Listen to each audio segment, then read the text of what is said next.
Mari kita berdoa. Bapa di dalam surga, Engkau yang kami kenal karena Tuhan Yesus Kristus yang sudah menjadi Tuhan dan Juru Selamat kami. Kami bersyukur Tuhan, bukan karena kuat dan gagah kami, tapi karena kasih karunia Engkau memanggil kami. Engkau yang memilih kami, Engkau yang mengangkat kami, sampai kami boleh menjadi anak-anak-Mu. Kami terima yang terbaik. Dan kami percaya kehidupan kekal menjadi bagian kami. Biar pagi hari ini ketika kami boleh mengawali dengan pujian dan penyembahan, Engkau boleh menyukai, Engkau boleh senang dengan apa yang kami kerjakan. Dan kami tetap mau mendengar akan apa yang Engkau mau katakan. Untuk menjadi sebuah renungan buat hidup kami. Semakin kami boleh mengenal Engkau, semakin kami mengerti akan kuasa-Mu Tuhan, semakin kami dapat menghidupi dan menjadi lebih dari pemenang. Mari Tuhan Engkau berbicara kepada kami. Engkau mengajar kami. Engkau sendiri dengan kuat kuasa-Mu Tuhan yang akan menyingkapkan segala yang tersembunyi. Perkataan manusia tidak ada artinya, tetapi kuasa-Mu yang akan bekerja. Maka itulah yang akan menghidupkan roh kami, yang akan membangkitkan iman kami. Berbicaralah Tuhan. Biar roh hikmat, wahyu dan pengertian yang daripadamu boleh turun atas setiap kami. Di dalam nama Tuhan Yesus kami berdoa. Amin. Shalom saudara-saudara. Hari-hari ini suasana yang kita jalani ini sudah menjadi suasana liburan, suasana menjelang Paskah, sekolah juga sudah libur. Jadi rasanya ini sudah sesuatu yang boleh semakin kita renungkan tentang kuasa Allah. Saya ingin membacakan dari 1 Korintus 4 ayat 20 yang dikatakan demikian. Sebab kerajaan Allah bukan terdiri dari perkataan tetapi dari kuasa. Sebab kerajaan Allah bukan soal kata-kata tapi soal kuasa. Ada banyak orang senang didoakan oleh hamba Tuhan dan dengar perkataan-perkataan hamba Tuhan, tapi lupa dengan kuasa yang sebenarnya ada di dalamnya. Banyak orang datang ke Sion untuk datang ke taman Tuhan, tapi pertama-pertama yang mau dicari Ibu Nani dulu. Bu, saya didoain sih Bu, katanya gitu. Tumpangin tangan, saya mau doa. Kesini mau ngapain, kata Ibu Nani? Taman Tuhan. Lebih baik ketemu Tuhan daripada ketemu saya. Kenapa dikatakan begitu? Karena sesungguhnya ketemu manusia akan ketemu dengan perkataan. Tetapi ketemu dengan Tuhan kita akan ketemu dengan kuasa. Oh gak boleh tadi doain hamba Tuhan? Sangat boleh, bukan tidak boleh. Tapi motivasi hati kita yang pertama. Boleh saya datang didoain Ibu Nani? Sangat boleh. Saya juga suka, apalagi kalau ulang tahun minta didoain.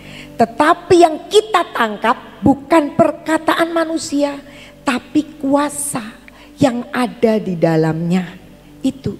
Banyak orang bilang percaya, tapi kita tidak pernah tahu bahwa di dalam percaya itu harus dihidupi sebuah kuasa supranatural. Tadi pujian bilang aku berserah dan mengakui kuasa. Kita ada banyak nyerah sama Tuhan tapi tidak mengakui kuasa Tuhan. Kenapa? Kita doa, kita lagi sedih, kita lagi khawatir, kita doa Tuhan, aku percaya Engkau menolong aku percaya. Mungkin utangnya banyak atau persoalan keluarga, aku percaya. Amin, keluar dari ruang doa, kita langsung mikir, enaknya gimana ya? Cari pinjaman sama siapa ya? Enaknya gimana ya? Itu karena kita tidak menghidupi kuasa Tuhan. Saya bukannya sudah pinter, tapi saya selalu belajar kuasa Tuhan itu harus bekerja di dalam kehidupan kita sebagai orang percaya. Dalam setiap pergumulan kita harus percaya kuasa Tuhan ada. Karena kerajaan Allah itu bukan soal perkataan. Bukan kalau kita doa panjang-panjang, kalau kita didoakan yang panjang lebar terus kita senang. Tapi kita harus membaca dan mengingat kuasa di dalamnya. Pak Yusak itu dulu kalau doain itu singkat. Wah, kalau didoain Pak Yusak itu singkat. Ya wes percaya, ya bener Tuhan nolong wes. Banyak orang, loh kok cuma kayak gitu? Karena tidak mengerti bahwa sebenarnya di saat itu kalau memang Tuhan mau ngomong yang panjang lebar, Tuhan akan kasih tahu. Tapi kalau ya wes, oh no wes, ya amin. Ya Tuhan tolong ini anak, amin. Kuasanya sebenarnya yang harus kita tangkap, bukan perkataannya yang panjang lebar. Kita sering tidak puasnya kalau didoakan panjang lebar, kiri kanan atas bawah luas seluruh dunia disebut, kita baru puas. Mari kita menangkap kerajaan Allah itu bukan terdiri dari perkataan tetapi dari kuasa. Saya akan bacakan dari Matius 28 ayat 1 sampai 6 ya, lompat. Karena tadi kayak diingatkan ini harus dibaca awal. Matius 28 ayat 1 sampai 6. Setelah hari Sabat lewat, menjelang menyingsingnya fajar pada hari pertama minggu itu, pergilah Maria Magdalena dan Maria yang lain menengok kubur itu. Maka terjadilah gempa bumi yang hebat sebab seorang malaikat Tuhan turun dari langit dan datang ke batu itu dan menggulingkannya lalu duduk di atasnya. Wajahnya bagaikan kilat dan pakaiannya putih bagaikan salju. Dan penjaga-penjaga itu gentar ketakutan dan menjadi seperti orang-orang mati. Akan tetapi malaikat itu berkata kepada perempuan-perempuan itu, "Janganlah kamu takut, sebab aku tahu kamu mencari Yesus yang disalibkan itu. Ia tidak ada di sini, sebab ia telah bangkit, sama seperti yang telah dikatakannya. Mari lihatlah tempat ia berbaring. Ia tidak ada di sini sebab ia telah bangkit." Kebangkitannya itu menimbulkan sesuatu yang sangat di luar pikiran manusia. Mulai dari ayat yang pertama dilihat dulu. Ayat pertama mengatakan gini, menjelang menyingsing fajar pada hari pertama itu pergilah Maria Magdalena, Maria yang lain menengok kubur itu. Saya percaya Maria Magdalena dan Maria yang lain itu dia membawa rempah-rempah, kalau dikatakan di dalam Injil yang lain, mau merempahi mayat Yesus. Jadi yang mau dicari itu Yesus dalam keadaan mati. Itu bukan dia berpikir bahwa saya akan ketemu Yesus yang bangkit, enggak. Tapi selanjutnya dikatakan demikian ayat yang kedua. Ada gempa bumi yang hebat katanya. Mungkin skala Richter lebih dari 9 kali ya. Wih, gempa buminya hebat sekali. Dan tiba-tiba turun malaikat Tuhan dari langit dan menggulingkan batu itu. Lalu malaikat itu duduk di atasnya. Selanjutnya ini gempa bumi, pasti mengagetkan. Ibu-ibu itu kali jatuh, kali kesandung ya, karena gempa buminya itu. Wajahnya bagaikan kilat dan pakaiannya putih bagaikan salju. Lanjut. Dan penjaga-penjaga itu gentar ketakutan menjadi seperti orang-orang mati. Semua kaget sekali dan mungkin sampai kayak patung ya, bingung gitu. Nah selanjutnya, lalu malaikat itu bilang sama perempuan, "Jangan kamu takut sebab aku tahu kamu mencari Yesus yang disalibkan itu." Yang dicari Yesus benar yang disalibkan itu. Tetapi konsepnya membawa rempah-rempah untuk merempah-rempahi orang mati. Jadi konsepnya adalah akan ketemu Yesus yang mati. Selanjutnya dikatakan, ia tidak ada di sini sebab ia telah bangkit.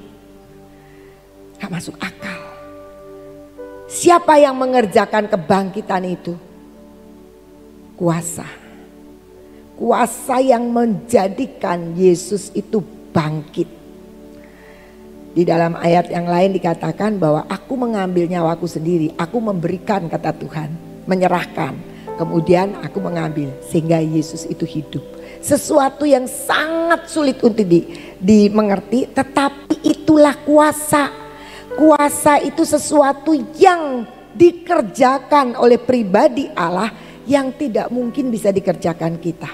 Dan karena itulah maka kita tahu bahwa di luar kuasa Allah kita nggak bisa kerjain apa-apa. Pengkhotbah 2 ayat 26 mengatakan begini. Pengkhotbah 2 ayat 26. Karena kepada orang yang dikenannya ia mengaruniakan hikmat, pengetahuan dan kesukaan. Tetapi orang berdosa ditugaskannya untuk menghimpun dan menimbun sesuatu yang kemudian harus diberikannya kepada orang yang dikenan Allah. Ini pun kesia-siaan dan usaha menjaring angin. Jadi di luar Tuhan itu semua menjadi sia-sia.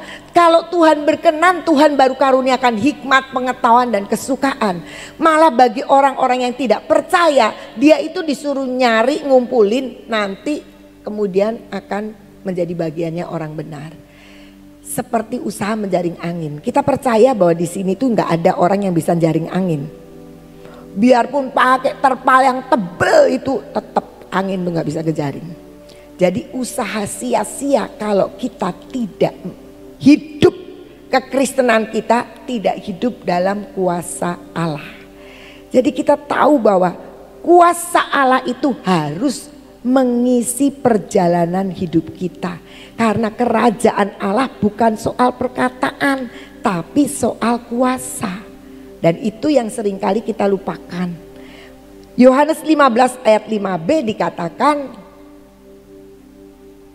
sebab di luar aku kamu tidak dapat berbuat apa-apa. Ya dan amin. Tadi kita katakan janji Tuhan, firman Tuhan ya dan amin. Artinya di luar Tuhan kamu tidak bisa berbuat apa-apa. Bisa kok, betul. Kita masih bisa, orang hidup bisa, kita mau di luar Tuhan. Banyak orang yang tidak percaya juga bisa bekerja, juga bisa melakukan sesuatu. Tetapi hasilnya bukanlah kehidupan. Tidak ada hasilnya di luar Tuhan. Kecuali kita di dalam Tuhan menghidupi kuasa Allah. Filipi 3 ayat 10 bagian A, Paulus bilang kepada jemaat di Filipi, yang ku kehendaki ialah mengenal dia dan kuasa kebangkitannya. Kita tahu kuasa kebangkitannya itu yang tadi ditemui oleh Maria Magdalena dan Maria. Kuasa yang membuat Yesus yang didatangi, dicarinya itu pikirnya mati, tapi ternyata kubur kosong dan dikatakan oleh malaikat bahwa Yesus tidak ada di sini lagi sebab dia sudah bangkit. Artinya hidup. Jadi Paulus sangat mengerti, saya itu kalau kenal Tuhan bukan kenal pribadinya Tuhan saja, tapi saya harus mengenal kuasa kebangkitannya itu. Karena itu yang akan memberikan kepada kita kemampuan untuk menangkap, mengerjakan, mendapat dan memiliki kehidupan yang maksimal. Kuasa Tuhan itu bisa mengubahkan segala-galanya dalam waktunya, bisa sekejap, bisa lama, bisa maunya Tuhan. Tapi itu kuasa. Kuasa Tuhan yang membuat Yusuf kemarin narapidana, hari ini dia jadi penguasa Mesir. Kuasa Tuhan itu bisa mengubahkan apapun juga. Dia mau, Tuhan itu bisa ubahkan. Perubahan ekonomi bisa. Di Samaria satu hari dikepung oleh orang Aram. Raja Aram dikepung, mereka terkepung di dalam, makanan habis sehingga terjadilah kelaparan. Dan di sana itu kepala keledai aja laku, tai merpati laku, saking nggak ada makanannya. Dikatakan 1/4 kap tai merpati itu 5 shekel perak. Mereka bukan miskin, kelaparan karena tidak ada makanan. Sehingga ada 2 orang ibu ini janjian punya anak. Yuk hari ini anaknya digoreng, kita makan. Ngeri ya, saking laparnya. Nah ketika sudah 1 anak, besoknya 1 anaknya yang ibu satunya. Nggak boleh, nggak tega. Mereka datang ke raja. Rajanya kesel. Kenapa rakyatku sampai sedemikian menderitanya? Ini gara-gara Elisa ini. Dia datang ke Elisa. Tapi Elisa bilang gini, ini firman Tuhan ya. Besok semua tepung yang terbaik harganya cuma sesikal. Ajudan raja bilang gini, mana mungkin Mana mungkin hari ini nggak ada makanan, masa besok tepung yang terbaik harganya murah begitu. Wong tai merpati aja seperempat cup aja harganya 5 sikal perak. Mana mungkin. Kita jangan tertawa. Kita juga sering kali begitu. Mana mungkin. Mana mungkin. Tapi sekali lagi kuasa kebangkitan Kristus itu bisa menjadikan mungkin. Dan ceritanya apa? Ceritanya ini Tuhan sendiri yang membuat skenario. Bisa terjadi, bisa. Kondisi ekonomi dalam sekejap di Samaria menjadi besoknya betul gandum yang tepung yang terbaik harga sesikal.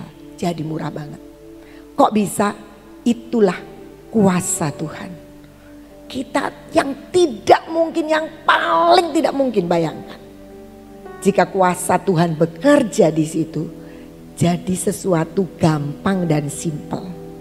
Ada 4 orang kusta, ada orang kusta di pinggir kota. Kan kalau orang kusta nggak boleh masuk kota. Mereka itu juga ikut kelaparan, sama ikut kelaparan. Terus mereka bilang begini, kita masuk kota, lapar. Kita keluar, ketemu Aram. Kita juga bisa mati. Tapi sama-sama, ke sana bisa mati lah kelaparan, kesini juga bisa. Yuk kita enaknya tetap ke tempat Aram aja. Dan ini orang digerakkan Tuhan, digerakkan oleh kuasa. Pasti mereka datang. Lihat di perkemahannya, loh kok gak ada orang? Gak ada orang. Yang di dalam, di Samaria gak tahu kalau Aramnya ini sudah pada pergi semua. Gak ada. Wah kelihatan kalau lagi lari tergesa-gesa. Karena mereka memang mendengar derap kuda, mendengar musuh mau datang. Jadi lari ini, ditinggalkan semua harta mereka, ternak mereka. Si kusta ini, wih enak, dia lagi lapar, duduk makan. Wah nggak baik nih kita sendiri, yuk kita ngasih tahu. Kasih tahu. Dan seketika hari itu seperti yang difirmankan Tuhan terjadi, di mana pertolongan ada di Samaria. Dalam waktu besoknya ekonomi langsung berubah. Siapa yang mengerjakan? Kuasa Tuhan. Mampukah kita menangkap kuasa itu dalam hidup kita? Kita seringkali meragukan. Kalau ditanya amin ya, nyanyi amin ya. Wah bener. Begitu keluar, mana bisa ya, mana bisa ya. Saya belajar, bukan sudah pinter. Saya itu otaknya juga jalan terus ini. Jadi harus dimatikan ini otak. Saya belajar untuk belajar menyadari kuasa Tuhan yang bekerja dalam hidup saya. Enggak gampang. Tapi saya belajar. Hal-hal yang baru saja saya menjadi pergumulan adalah tentang sekolah. Heri bilang, udah ketahuan lah kalau Ci Ina cerita sekolah, kalau Ci Guatlan cerita taman. Ya iya, saya kalau ceritakan hidup kita ya, bukan hidup yang bukan hidup kita. Nah sama sekolah. Saya bergumul tentang satu unit. Satu unit yang ini gimana ya, saya melihat unit-unit yang lain sudah mulai bangkit dan melakukan banyak hal. Tapi ini satu unit ini di mata saya, belum tentu benar sih. Tapi di mata saya itu ini perlu sebuah perubahan. Singkat cerita jadilah perubahan. Perubahan kepemimpinan. Ini lagi proses nih, sudah. Tapi kan ada pro dan kontra. Siapapun yang memimpin itu pasti ada pro dan kontra. Kami sudah prosedurnya sudah semua ada pro dan kontra. Tapi ini sebelum waktu pencalonan mereka udah kusuk-kusuk. Kita tuh pengen merahasiakan siapa calon-calon yang berpresentasi nanti. Tapi rupanya dinding itu punya kuping ya. Jadi tetap aja tahu mereka semua. Padahal saya kepada calonnya itu ngomong loh, antara yayasan dengan Anda. Satu dengan satu pun tidak diketahui harusnya. Tapi ya tetap tahu lah. Nah karena tahu pasti ada yang datang ke saya. Miss, kalau ini tuh begini, kalau itu tuh begitu gitu. Tapi saya berdoa, saya bilang sama Tuhan gini, setiap pagi saya di rumah berdoa, masuk taman Tuhan yang saya doakan cuma pergantian kepemimpinan. Saya tahu kuasa Tuhan harus bekerja. Saya ingin melihat bukan Eliab, saya ingin melihat Daud yang ada di situ. Walaupun Daudnya itu mungkin cuma lulusan penggembala yang 2-3 ekor. Walaupun yang saya lihat mereka mungkin bukan kandidat yang wah. Tapi saya bilang sama Tuhan, Tuhan ini sekolahmu, ini proyekmu. Saya ini cuma hamba, saya cuma punya kerinduan, kuasamu yang memilih. Jangan manusia yang memilih. Sampai ketika mau presentasi, ada guru yang ngomong begini. Ini saya dengarnya justru setelah pemilihan. Yuk cepetan kita ikut presentasi, kita lihat dramanya yayasan. Sedih saya sebenarnya dengar. Dikira kita itu model politik. Jadi kita udah tahu calonnya. Karena memang benar dari calon kandidat itu ada calon yang dekat dengan saya. Jadi pikirnya itulah yang kepilih gitu. Jadi ini kan cuma drama. Tapi saya bilang Tuhan tidak. Saya tidak akan pernah memilih dengan hati saya yang saya pengenin. Karena saya pun gak ngerti yang saya pengenin yang seperti apa. Yang saya pengenin adalah seorang pemimpin yang punya visi. Seorang pemimpin yang mau berjuang. Seorang pemimpin yang memang hatinya di sekolah. Saya cuma berdoa begitu. Tapi Tuhan, kuasa Tuhan itu ajaib. Tiap hari saya berdoa sampai mendekati presentasi siangnya. Saya masih duduk di situ dan berdoa. Saya cuma bilang gini, Tuhan bukan aku. Jangan sampai manusia. Jangan sampai yayasan yang milih. Jangan sampai guru-guru yang milih. Karena kadang-kadang guru-guru dikasih kesempatan juga. Khusus guru jenjang itu dikasih kesempatan juga untuk menilai gitu kan. Jangan. Tapi saya mau engkau sendiri. Engkau sendiri. Pagi itu saya bilang gini, Tuhan engkau berkuasa untuk menunjukkan kepada kami yayasan siapa yang layak untuk dipimpin. Walaupun saya tahu semua punya kekurangan, tapi juga semua punya kelebihan. Tuhan ajaib. Ketika saya duduk di press and worship, balik-balik saya mikirin itu lagi. Tuhan, siang nanti saya bilang, sementara puji-pujian, siang nanti Tuhan ada presentasi. Tiba-tiba saudara tahu, itu kuasa yang tidak pernah saya pikirkan. Tiba-tiba penglihatan dari salah satu kandidat itu muncul di depan saya. Gede di depan saya. Ini Tuhan. Saya belum dengar loh presentasinya. Ini tak Tuhan. Ya kata Tuhan. Saya tidak ngomong. Sama siapapun saya tidak ngomong. Saya bilang Tuhan tunjukkan. Supaya hati semua yayasan, hati semua guru-guru ada di dia. Kuasamu yang mengerjakannya. Presentasi berjalan. Semua tulis tentang penilaian-penilaian dinilai dari beberapa sudut ya. Dari presentasinya, visinya, attitude-nya, apanya, pokoknya semua dinilai. Dan malamnya saya kumpulin itu semua. Saya lihat, oh bener yang ini, yang dipilih guru. Yang ini malam kami ketemu rapat yayasan singkat. Nah, karena itu sepakat yang Tuhan beritahu. Saya tidak ngomong, saya tidak akan ngomong dan saya tidak mau mempengaruhi.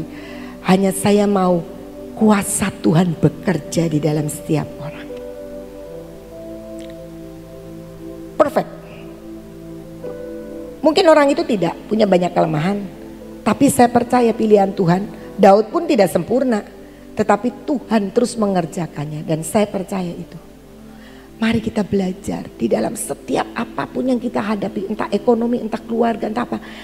Mari sadari ada kuasa Tuhan di dalamnya. Yang Tuhan itu rindu untuk mengerjakan di dalam kita. Karena kuasa Tuhan itu ajaib dan luar biasa. Saya tidak pernah, saya itu bukan orang yang dikit-dikit dapat penglihatan, enggak. Tapi ketika itu saya mengerti. Ketika saya panggil. Kami kan harus mengumumkannya besoknya. Karena ini cepat sekali prosesnya. Jadi kayak milih bawang merah. Cepat sekali. Tapi Tuhan buat sedemikian. Besoknya ketika kami umumkan. Saya tahu. Mayoritas tidak menduga mayoritas yang di unit-unit lain tidak menduga. Tapi saya tahu ini pribadi yang dipilih Tuhan, tidak dipilih oleh manusia. Saya selalu bilang, Tuhan, saya tidak mau Eliab, saya tidak mau yang lainnya, tapi saya mau Daud. Saya mau orang yang dipilih.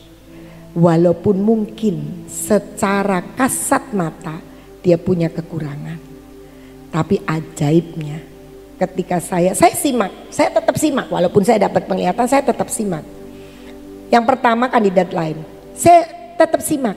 Ih, bagus juga ini ya. Tapi bukan yang saya bilang, ini bagus juga. Tapi tiba-tiba ada roh yang mengatakan, poin ini tidak untuk pimpinan. Seperti saya diberitahu sama Tuhan. Dan ketika yang akhirnya kandidat itu berpresentasi, begitu dibuka, begitu dia ucapkan ini itu, saya langsung menangkap mimpinya sama dengan mimpiku. Mimpinya sama dengan mimpinya yayasan. Aneh sekali. Tapi itulah kuasa Tuhan. Tuhan punya kuasa yang kita harus nikmati terus, karena kita nggak bisa berbuat apa-apa tanpa Tuhan, tanpa kuasa Tuhan. Banyak orang Kristen nggak ngalami karena dia tidak pernah mau terima kuasa Tuhan. Kuasa Tuhan itu kalau bekerja bisa di luar pikiran kita, bisa di luar jangkauan kita. Saya ingin memberikan satu kesaksian. Waktu baru minyak keluar itu ya, baru minyak keluar. Kami itu beri kesempatan kepada semua guru yang merindukan untuk terima, ini sekian tahun yang lalu ya, terima minyak urapan untuk di grup itu. Siapa yang mau urapan? Setelah dibagikan di Gracia, kemudian kami tawarkan ke guru-guru siapa yang mau rindu untuk terima minyak urapan. Banyak yang terima. Ada yang enggak juga enggak apa-apa, memang dia enggak mau gitu. Nah, setelah dibagikan, saya datang ke sekolahan, ada seorang guru tunggu di pintu kantor. Ketika saya datang, ada apa Miss? Kata saya gitu. Aku mau ketemu. Dia bilang gitu. Terus dia duduk di depan saya. Kenapa? Jujur Miss, katanya, ketika ditawari minyak urapan itu, saya itu tidak percaya sama minyak urapan. Karena ini memang dari gereja Protestan. Saya percaya kesembuhan.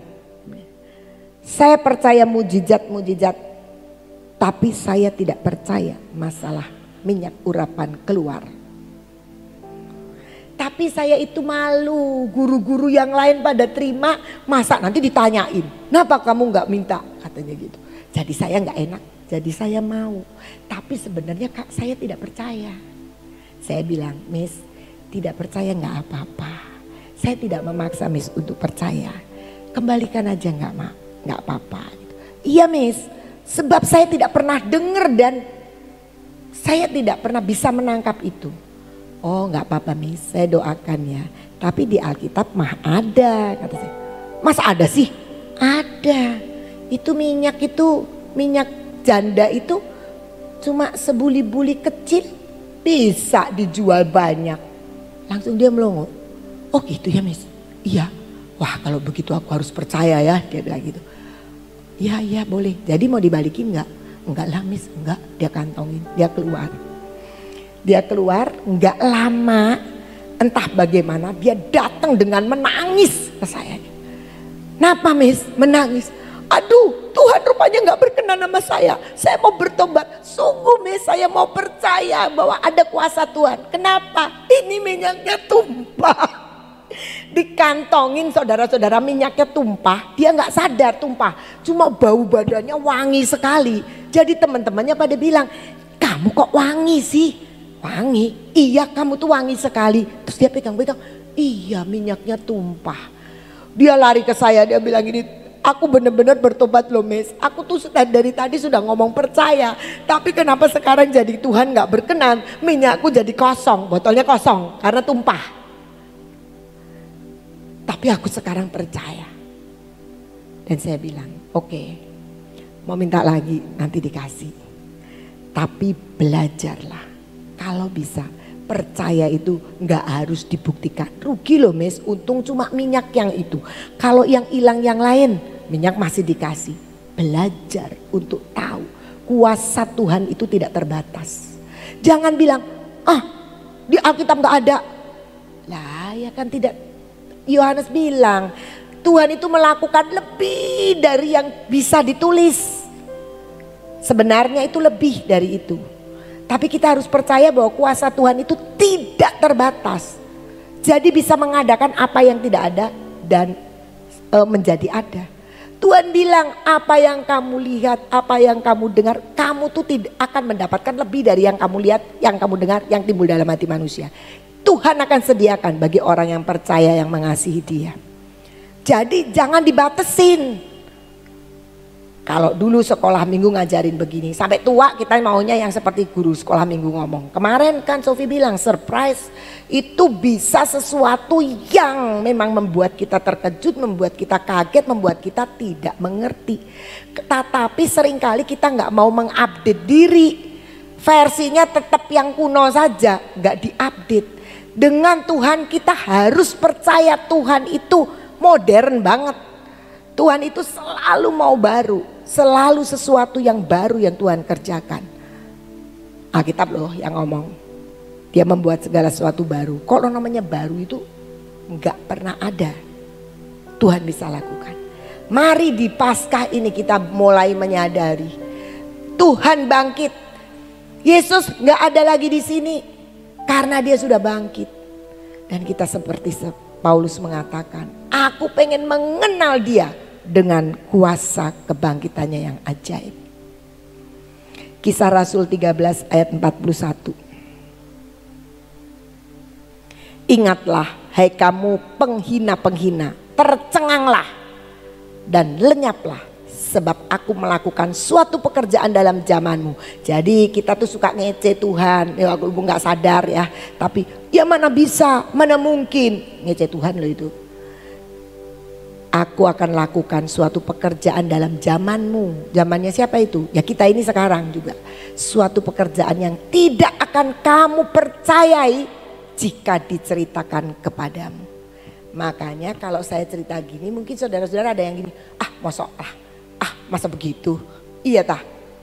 Makanya jangan cuma percaya karena diceritakan. Kamu gak akan percaya sungguh-sungguh, tapi alami bahwa kuasa Tuhan itu masih bekerja sampai saat ini. Kalau Ibu Guadlan cerita tentang minyak di taman, wih hebat, apa iya ya? Datang alami dan hidupi dengan minyak urapan itu. Dan kita menghidupi walaupun enggak minyak urapan, enggak ada pun, percayalah bahwa Tuhan itu mengerjakan segala sesuatu dengan kuasa yang tidak terbatas. Hari Paskah ini mengingatkan kita. Hari Paskah ini kemarin beberapa waktu yang lalu lah, Sir Prinsen itu kan jadi PIC ya. Dia tanya sama saya, Miss, tema Paskah apa? Saya juga lupa ya. Saya sih bicara waktu saya di perjalanan, saya bilang sama anak saya, "Hai Sir Prinsen tuh nanyain tema kok mami lupa ya." Ya wis lah watu ngelinding baik kan saya gitu, ketawa. Tapi saya terus langsung tanya Ibu Nani, apa? Dan Ibu Nani katakan kejutan fajar. Kami biasa mengikuti apa yang di Gracia temanya ikut semua. Saya pulang dari Jakarta hari Selasa ditemui sama Sir Vincent juga, ditemui sama PSC SMP juga. Dia tanya, Miss kejutan fajar apa ya? Dramanya apa ya kejutan fajar? Ya pokoknya yang ngagetin itu aja. Kalau kita mau terkejut sama Tuhan itu tiap hari kita bisa terkejut. Karena kuasa Tuhan itu dikatakan bisa kamu gak percaya kalau cuma diceritakan. Tapi kamu akan percaya kalau kamu mengalami. Mari alami bersama dengan Tuhan. Satu kekuatan dan kuasa Tuhan yang luar biasa. Saya mengalami, saya belajar selalu mengikut sertakan Tuhan untuk kuasanya dinyatakan. Karena saya tidak mau tidak mendapatkan Daud, orang yang dikenan Tuhan. Biarlah kita boleh mencari Tuhan lebih dan mengenal akan kuasa kebangkitannya. Tuhan Yesus memberkati. Saudara semua merindukan mengalami yang dinamakan kejutan fajar, harus ikut besok lagi dulu ya, untuk mendapatkan sesuatu hari Selasa harus ikut Jumat Agung dulu, karena untuk mendapatkan suatu kejutan fajar harus melalui proses, harus masuk di dalam perjalanan ya. Salah satu perjalanannya adalah harus ikut dalam kebaktian besok jam 7 pagi di tempat ini. Kita akan bersama-sama mengenang ya perjalanan pembayaran yang amat sangat mahal ya. Dan kita akan belajar. Kita harus belajar untuk mau bayar harganya seperti Tuhan kita bayar harganya, sehingga mengalami yang dinamakan kuasa kebangkitan. Amin. Yuk kita berdoa. Bapa, kami mengucap syukur untuk hari ini ya Tuhan. Siapkan hati kami untuk besok. Kalau kami mengenang apa yang terjadi malam nanti Tuhan, sekian ribu tahun yang lalu,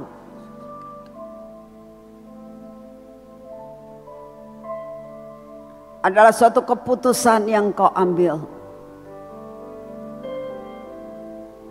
untuk menyerahkan dengan rela, mematikan kehendak pribadi, mengambil suatu kehendak Bapa,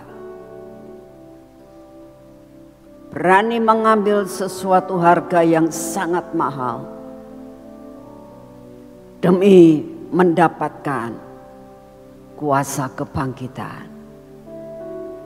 Terima kasih Bapak, terima kasih Tuhan Yesus untuk pengorbanan-Mu.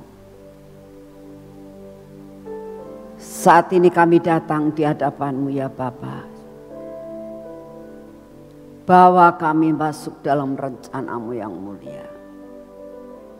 Terima kasih untuk semuanya. Kami saat ini tetap berdoa Tuhan, untuk semua rencana-Mu atas bangsa ini. Jangan tinggalkan negara kami. Jangan tinggalkan anak-anak-Mu yang ada di negara ini. Kami tetap berdoa, biarlah Engkau sedia beri hikmat, kebijaksanaan buat Bapak Presiden dan semua stafnya, untuk dapat melakukan yang terbaik buat bangsa ini ya Tuhan. Kami mau menyerahkan semua planning, biarlah semua planning adalah pas di hati-Mu. Engkau gagalkan semua planning yang bukan berasal daripadamu dan tidak pas di hati-Mu ya Tuhan. Kami tahu waktunya akan tiba. Pada akhir zaman ini mata-Mu tertuju kepada Indonesia. Dan biarlah Indonesia menjadi lumbung pangan dunia. Biarlah Indonesia menjadi sumber di mana berita keselamatan keluar dari Indonesia. Terima kasih untuk kasih setia-Mu. Bapak, kami tetap berdoa untuk cuaca yang tidak menentu saat ini. Tetap kami berdoa, Engkau pegang kendali atas segala-galanya. Terima kasih untuk semuanya. Kami mau menyerahkan kebaktian besok, kebaktian tanggal 11, kebaktian tanggal 14. Engkau terus beracara untuk kebaktian daripada sekolah dalam menyambut akan kuasa kebangkitan-Mu. Terima kasih Tuhan. Kami tetap percaya bahwa semua sound akan pulih kembali. Kami percaya akan hal ini. Terima kasih untuk kasih setiamu. Bapak, saat ini waktunya kami mau meminta kepadamu Tuhan. Kami butuh kekuatan baru. Kami butuh daya tahan tubuh yang baru. Biarlah pagi hari ini kami menerima daya tahan tubuh baru, memasuki akan hidup kami, memasuki akan tubuh jasmani kami, mengusir semua kelemahan dalam tubuh kami. Terima kasih untuk anugerah-Mu. Segala pujian, hormat dan syukur kami naikkan di hadapan-Mu Tuhan. Terima kasih Bapak, terima kasih Tuhan Yesus. Terima kasih Tuhan Roh Kudus. Di dalam nama Tuhan Yesus, mari kita masuk dalam pengurapan.